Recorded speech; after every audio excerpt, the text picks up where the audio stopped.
Hi everyone, I'm JD from Willowbound Journals, and this is my latest journal to share with you.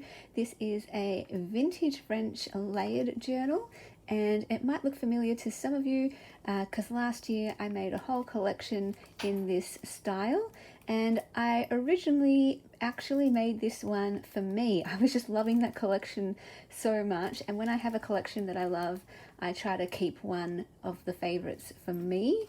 So I made this one intending to keep it, but it has been sitting on my shelf for the whole of last year.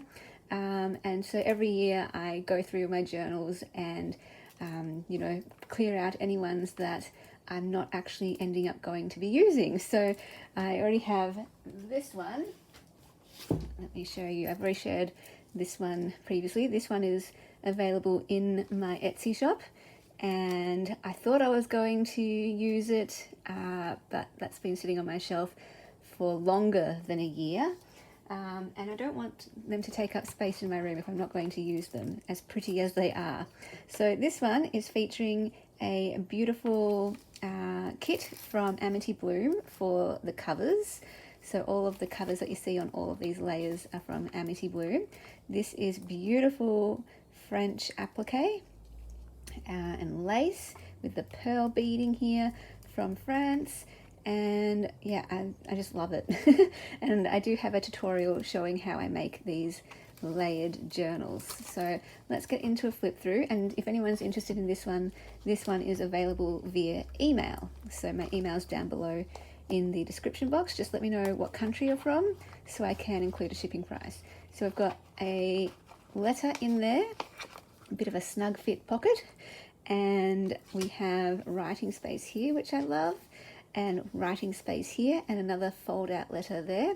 These are authentic vintage French letters from France, and look at this stunning cover. Oh my goodness, it's so beautiful.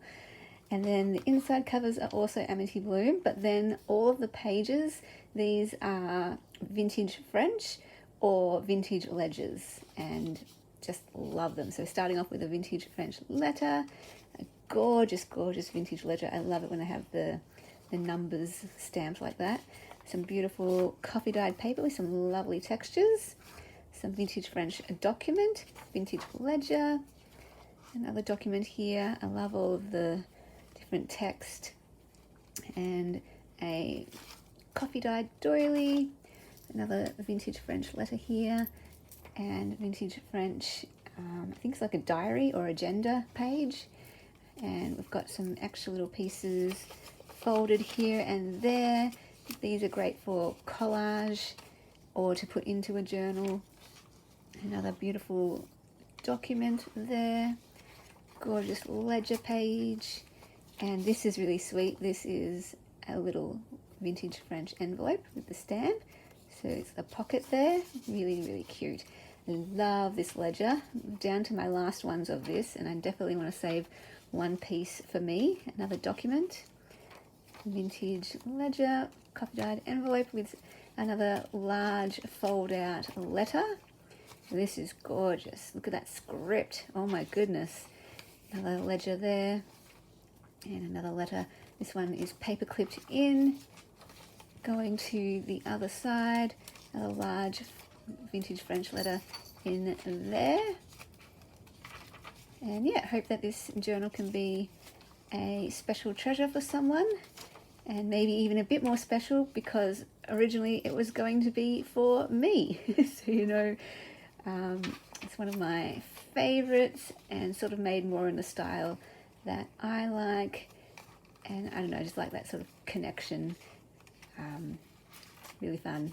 Love this one. It's got this extra little bit stapled on or glued on.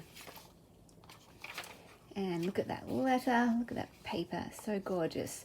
And one thing to note, there is a bit of streakiness, as there was in all of my other journals in this collection, just because my printer that I was using was on its way out in terms of the streakiness before hopefully it got fixed. It's the work computer at my old work. But again, it didn't bother me for keeping it as my own personal journal.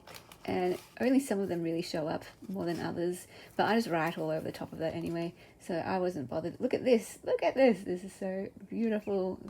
A bit of ephemera there, and gorgeous cover. And I love using the masking tape because it just gives it more of that vintage look as well, a bit of a handmade look. But what I love about masking tape in particular, not just that it gives the cream vintage look, is you can kind of see through it actually. I guess it depends which type of masking tape you use, but whatever this brand is, I think it's Sellotape. Look at that, it's just so cool. I've done 2 layers there because I like layering pieces on top of each other, but look how you can see through it. It's almost like vellum, you know, in a way. So you can see these pages printed out nicely. That one has a little bit of streak, so just letting you become aware of that in case you aren't liking that. But like I said, yeah, that was not a problem for my own, if it was going to be my own. And look at that beautiful strip of masking tape. And yeah, I don't know, I just really love it. It's always a little bit painful to part with the ones that I was going to keep, but what makes me be joyful about it instead of sad is knowing that it's going to be going to someone who will love it and someone who will treasure it. So yeah, hope it goes to a very good home. And if that is you, you're wanting to give it a good home, like I said, just email me and let me know your country. So thank you so much for watching, and I will see you in the next video. Bye guys. Big special thank you to my beautiful patrons who supported me in December. If you would like to support me in the month of January, I would be so ever grateful. Becoming a patron gets you access to extra videos, including my monthly journal series where I make a journal from start to finish each month. The Ruby tier gets you access to every single digital kit from my Etsy, as well as a new kit each month. And there's different tiers. There's some mail tiers and a journal tier as well, so feel free to check those out. If you'd like to take any of my courses, those are down below in the description box as well, and all the links and places to find me are down there too.